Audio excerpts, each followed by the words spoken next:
Hello and welcome back to the Road to Good Cooking, and today I'm going to show you how I made my second loaf of rye bread, and I made a pulled pork Reuben sandwich, and it was super delicious. Let me show you how I put it all together. Pardon my appearance. I've been working in my garden all day and I didn't take any time out to get all gussied up and cute for you guys, so you're just going to have to look at me like I am. Oh, whew, boy.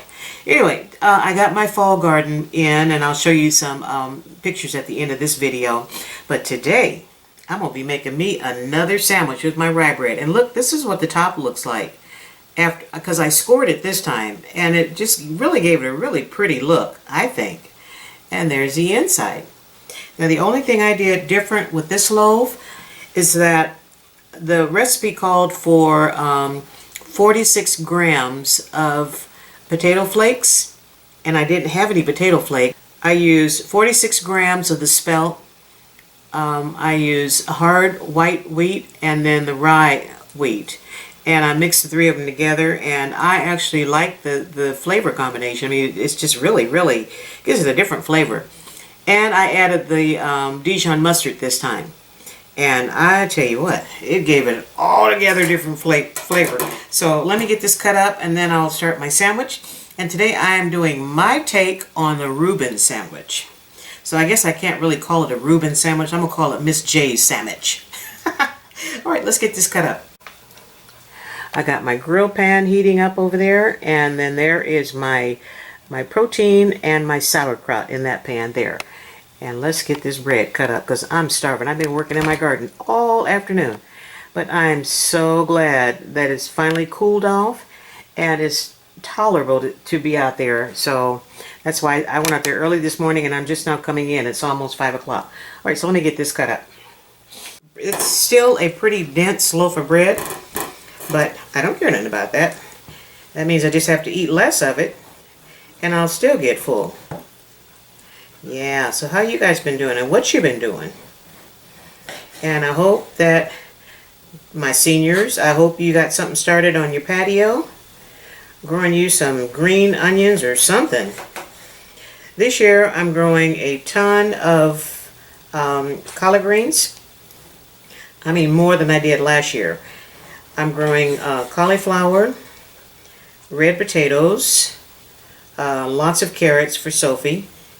And I was going to do some kale, but I'm running out of space in my green stock, so I'm just going to go with those and just go heavy on the collard greens because I have one more package of my collard green harvest from this year, and I'm going to finish that up, and then I'll start my new batch, hopefully to last me through this year and part of next year. But our summer was so brutal this year. It's brutal every year. And I have pretty much convinced myself that I'm going to just grow in the fall, in the spring, and hopefully the first part of the summer. But when we get into July and August, forget about it. Everything died on me in July and August. So I'm not going to stress myself over that. I'm just going to do what I can, grow as much as I can when the weather is tolerable. And when it's not tolerable, I'll just do something else. Like work on more bread recipes. Because I have lots of bread recipes in my cookbook that I want to convert to from commercial flour to fresh milled flour. Okay, see, that didn't take long. There's the end. I love to me, the ends are the best part of the bread. All right, and I'm going to put it in this bowl here. And I have this bowl lined with aluminum foil because this is the bowl that last time I cut up a bunch of onions, I put them in this bowl overnight. And now this plastic, which is my old Tupperware. This Tupperware, I told you, everything in my kitchen is old. I've had this stuff for probably 20 years. And it picks up, plastic picks up the flavor of anything that you put into it. And I didn't want this delicious bread to be tasting like onions. I'm going to have onions on my sandwich, but I don't want it on all of my bread. Okay, there we go. We're good to go. So, to the stove we go, and let's make some sandwiches. A sandwich for me. You don't get none. I buttered both sides of my bread.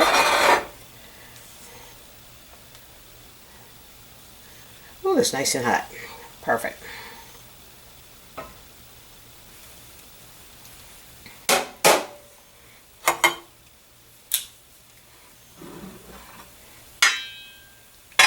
I made some pulled pork a couple of days ago.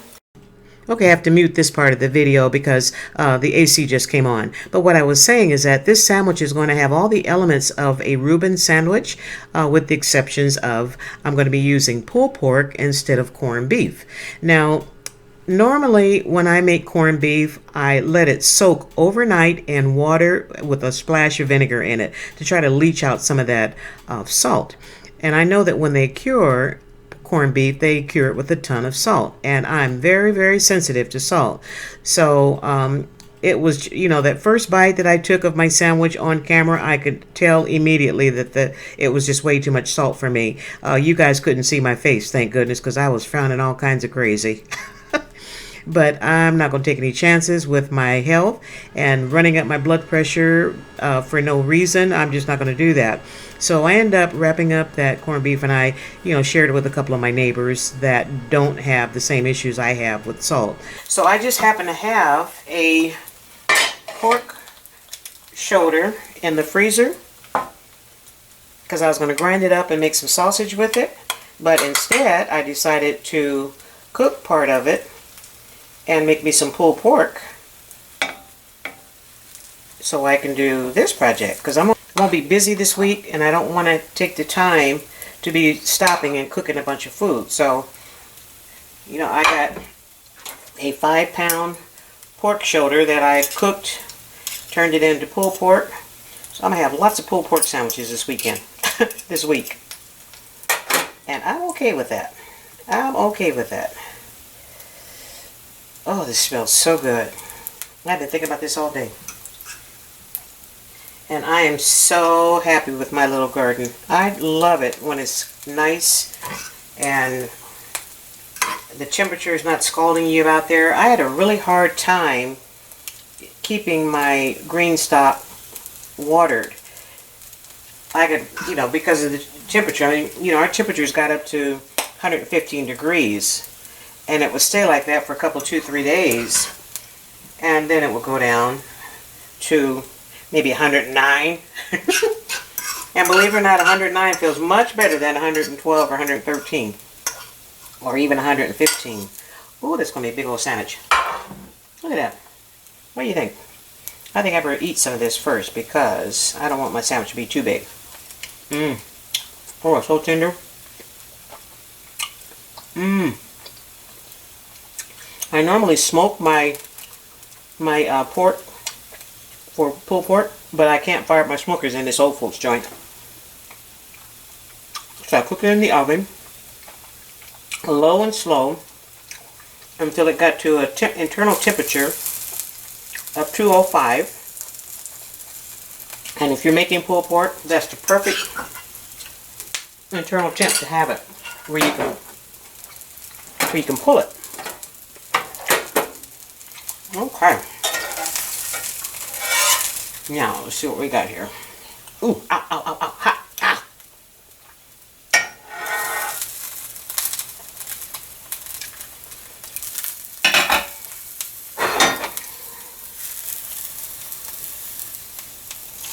Okay, we'll let that do its thing for a couple minutes.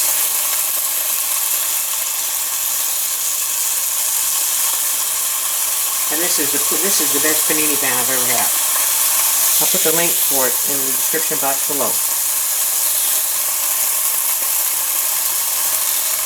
This is the balancing act. Okay, I'll be back in a minute.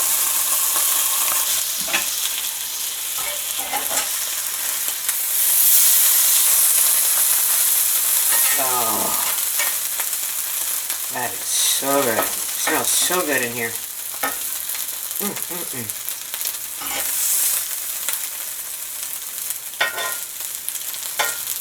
That's the perfect size, perfect amount of meat. Wow. I have a few more minutes left here before I have my dinner, and the one thing that I forgot to mention is that when I measured out my grains and milled them, I measured out 300 grams of grain, and then I measured it out in cups after I milled it to make sure that I had 2.5 cups of, you know, the hard wheat and whatever I needed for the rye and the spelt. And I was amazed that when I measured out 300 grams of grain, it actually mills out to more than what I needed. So that could account for why my first loaf of rye bread was so heavy.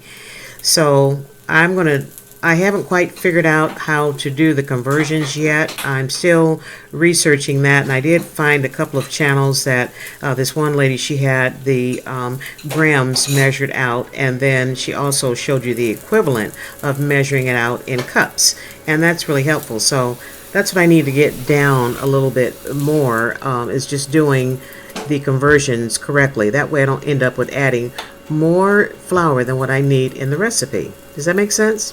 Yeah, it did to me after I did the first batch, and only thing I did differently, rather than mixing all the grains together and then milling everything, I milled them each one individually, and it didn't take any more time. It just took me a couple of extra seconds. So I milled the hard wheat first, and then I measured out cups that I needed. I milled the rye and measured out how many cups I needed, and then I milled the spelt and figured out what I needed for that. That way I ended up with the perfect amount that the recipe called for, and no more and no less than that. And like I said before, you know, this is a learning curve. I'm learning something brand new, and I'm learning something new every time I make another loaf of bread. So let me finish up putting everything together so I can eat, because I am starving.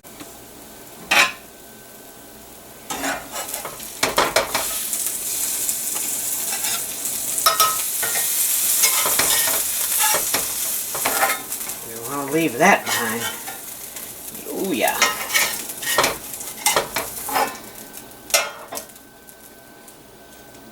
There she is.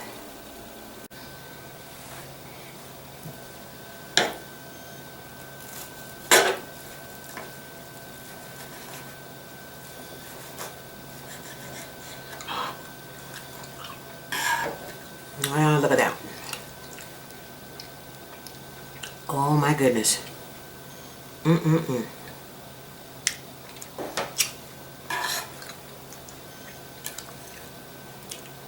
Mm-mm-mm-mm-mm. Got me a little extra sauerkraut and purple onions on the side.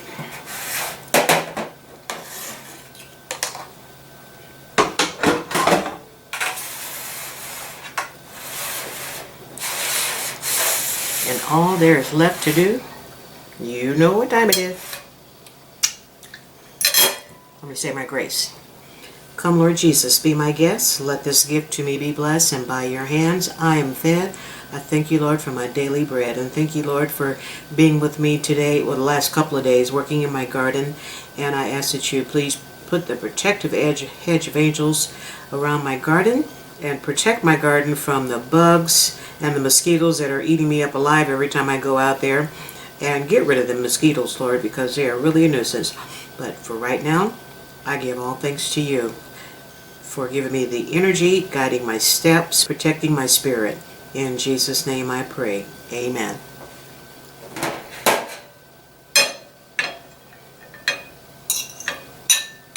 You know what I discovered?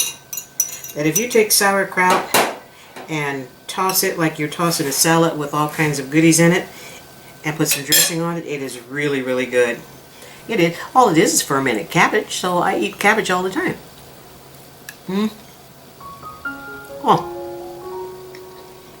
Oh my goodness.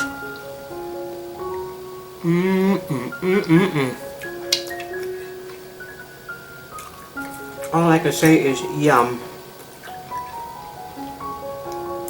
It really has a nice tangy flavor to it with that mustard in there.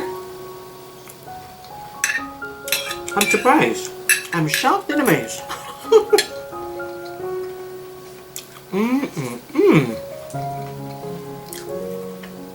Oh, this is good.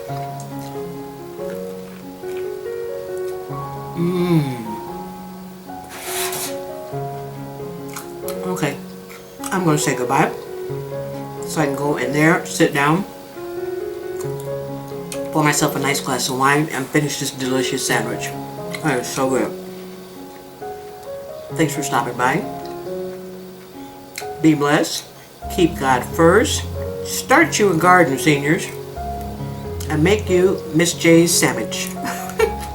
You guys got to help me out with a name for this sandwich. I don't want to call it just a sandwich.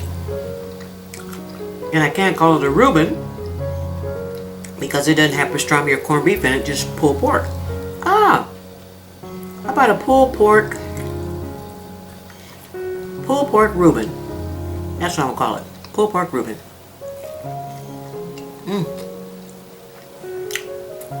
I'll see you when I see you.